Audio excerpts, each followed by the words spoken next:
Rimantas, I'm here in Lithuania and I'm delighted to meet you. You're a minister, but you work in a very interesting area. You're working with women and children from abused families. That's not the normal job for a minister. Why did you get involved? First of all, I'm very sensitive on this area because I felt the same. I have a picture when I was 11 months old. I was sitting and my father told that he wanted to see my smile. So he did that like that.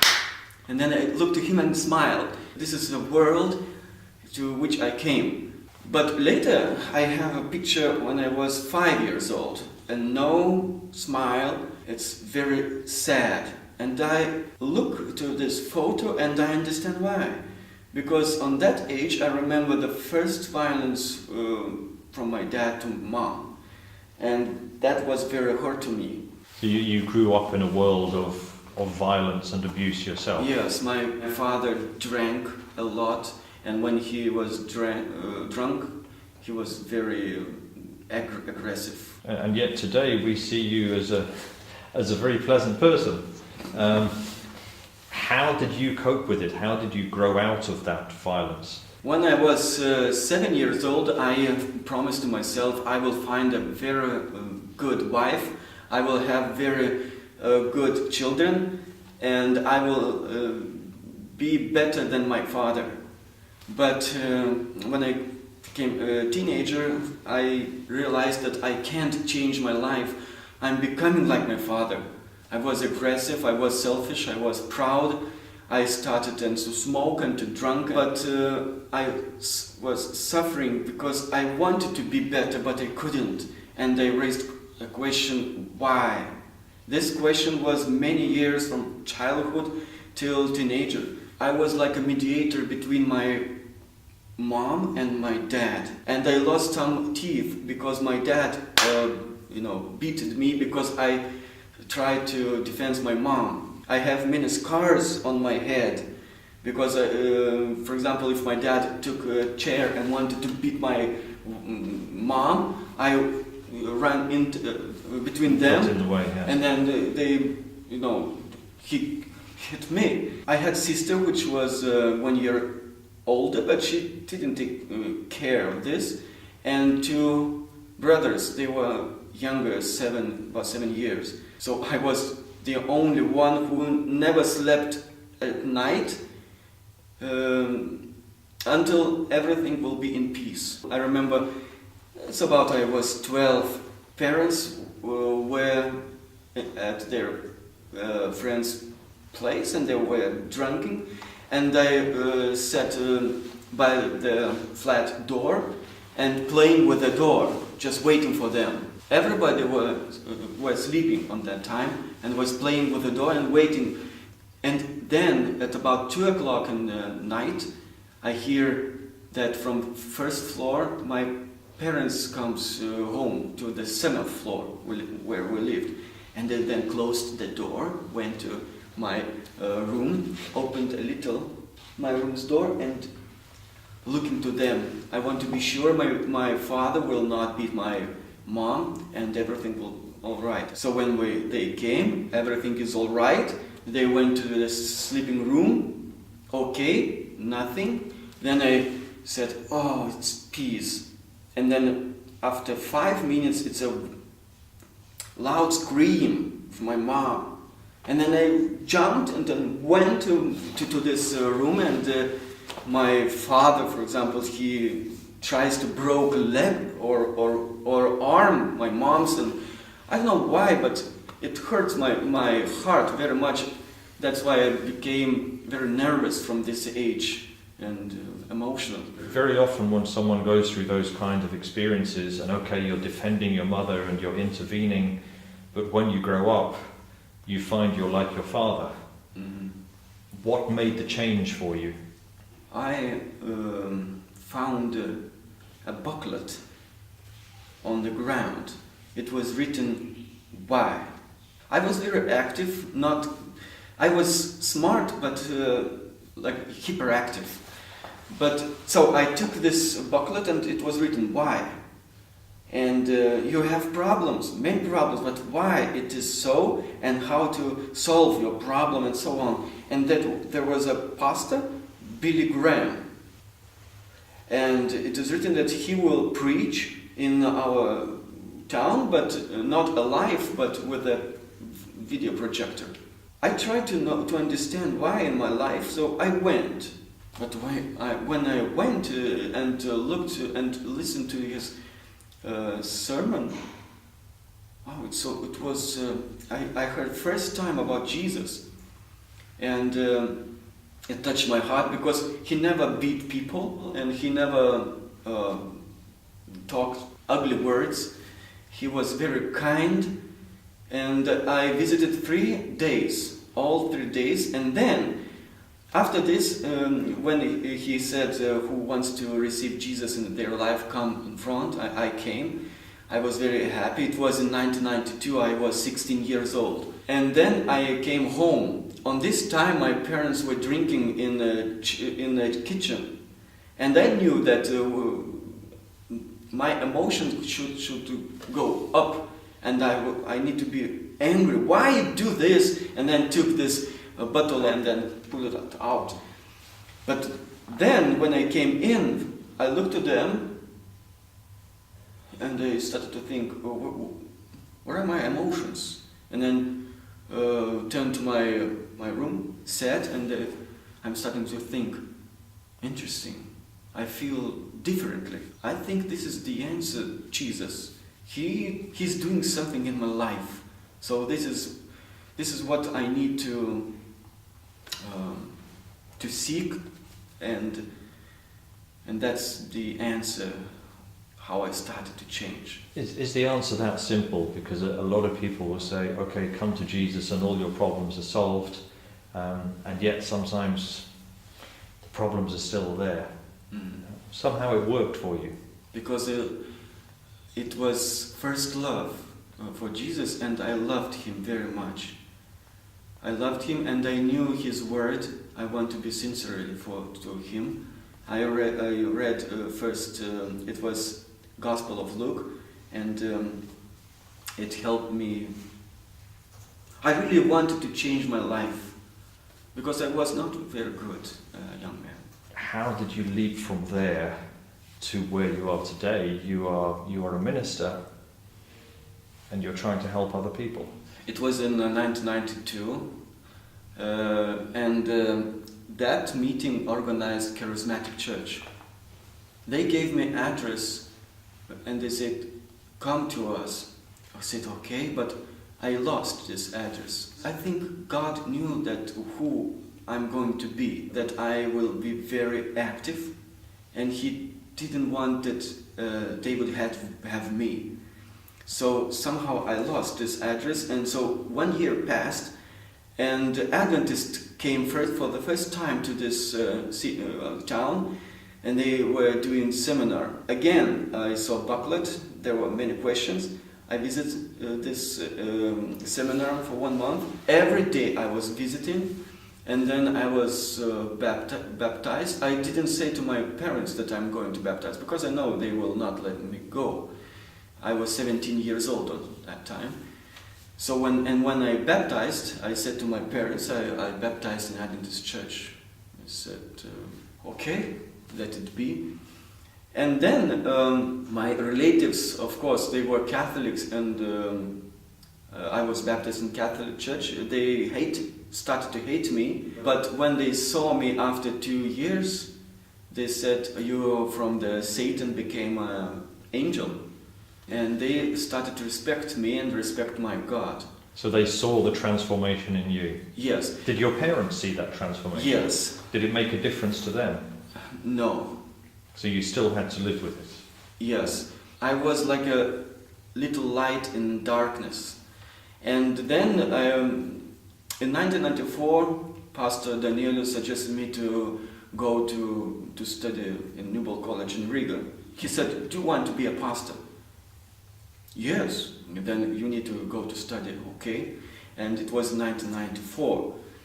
And on that time in Newbold College there were some psychologists from Newbold, I really liked them because I began to understand why I am so, and I knew what I need to bring to Jesus and right questions to ask Jesus, and that He would help me.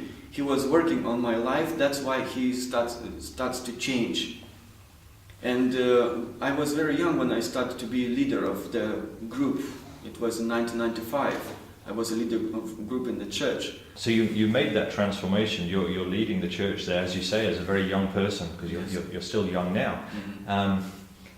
A few years ago, you suddenly found the tables turned because you got a phone call asking for your help. It was in 2015.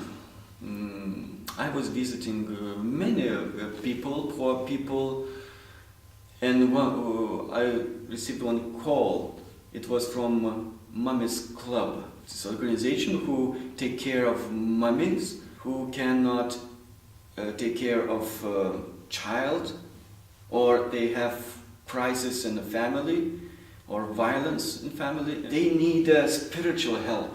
I don't know how they knew that I'm a pastor, but they said, Rimantas, we need your help, that you would visit her and just educate her in spiritual, hygienic, just to help her how to live, because she doesn't listen us. She was living a kind of wild life. Yes. And needed some mentoring, really. That's what she needed from you. So I came and to visit her. I felt smell in that private house. She was living with her parents, and not hygienic everywhere. And so we start to talk, and it was about 6 months we talked, and later it happened other things. So the talking developed into action. You saw her life being changed? A little, for example, some values, and I said don't make decisions so fast. For example, by choosing a boy, finding a boy because her child's father left them. So she's looking for another man in her life. So I said don't hurry, because But from that experience, you then find yourself being involved with a woman's refuge, with a home that these mothers and children, where the children particularly were at risk, that they would come and stay there for 6 months. But you've got no qualifications. How can you make a difference in a home like that? Oh, it was very interesting when I came to director and of this organization, temporal home for moms and their children. She didn't ask me, what's your education? That's good. I don't have education. My profession is electrician. But I said I'm a minister in an Adventist church.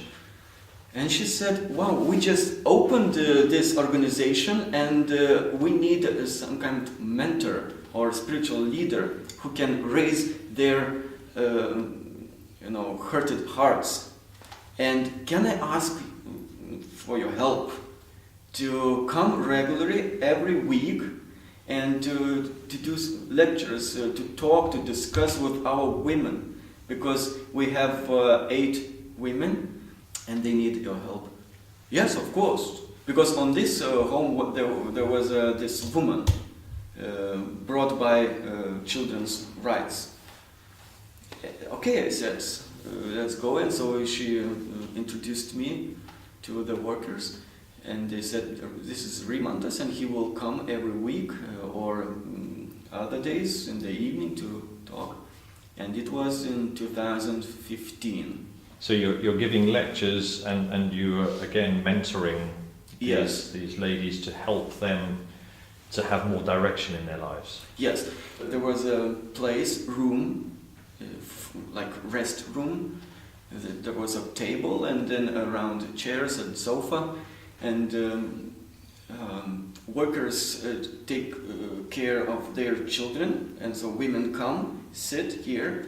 I'm sitting here and just telling about myself, and I said that, dear ones, I would like to tell you that not all men are pigs. That's a very strong statement. Yes, But I can't justify men who did violence to you, because it's not normal. But I would like to show how to have good relationship, because I never beat my wife, I never talk ugly words to my wife.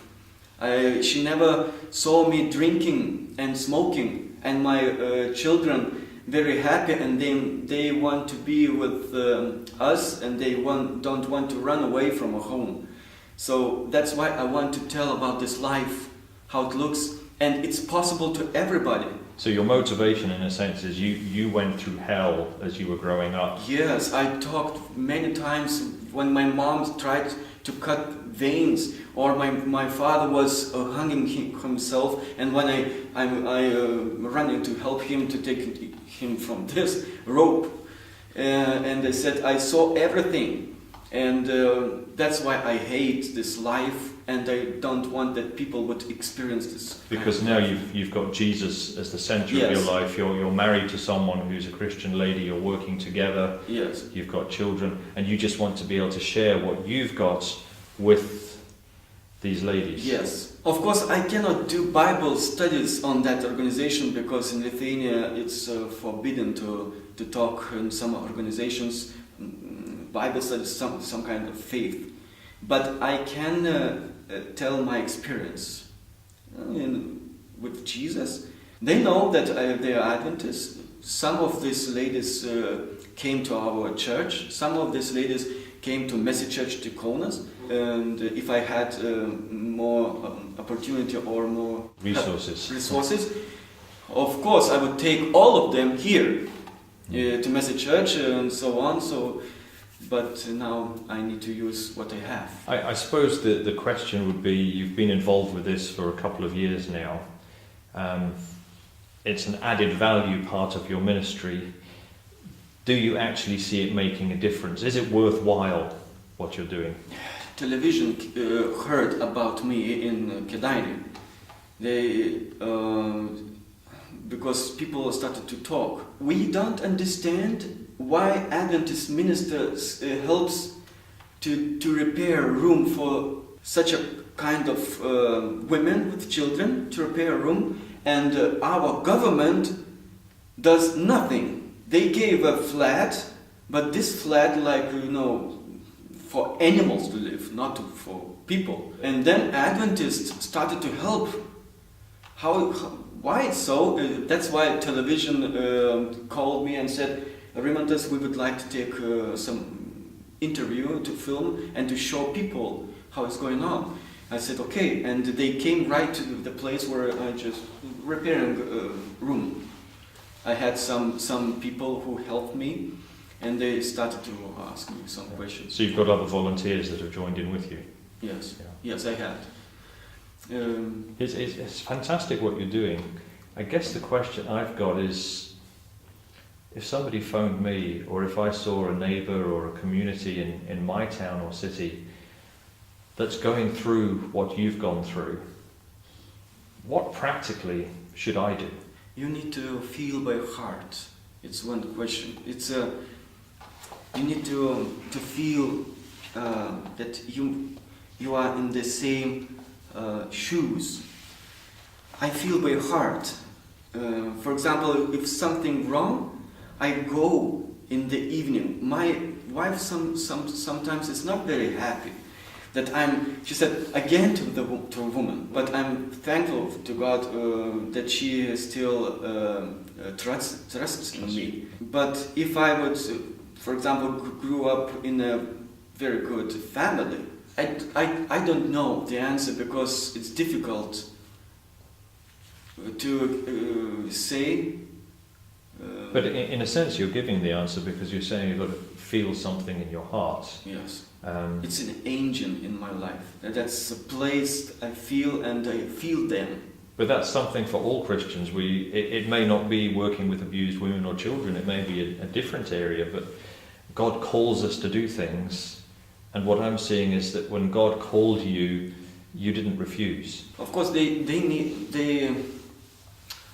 can just listen them, to take care, to just say good words and give hopes, to help them by some resources, to be volunteers, to just help how to live, to prepare. They can do this, of course. My final question is, where do you see your future? Among people, among those who have real needs and they don't see light, hope. I would like to tell them that I'm here because I was in the same well and God took care of me. That's why I believe that He can take care of you also. Look, and they said, look at me. I was in the same situation. My mom was almost abused by others. That's why I ran to her and helped her from other people, because she was drunk. I know what's happening, but I know that Jesus healed my heart, and now I'm happy, and I want that you would be happy. So just believe that everything it will be all right, but you need to put some efforts, not to stay on the same stage. Rimantas, thank you very much for sharing your journey and your motivation with us. Thank you, Victor.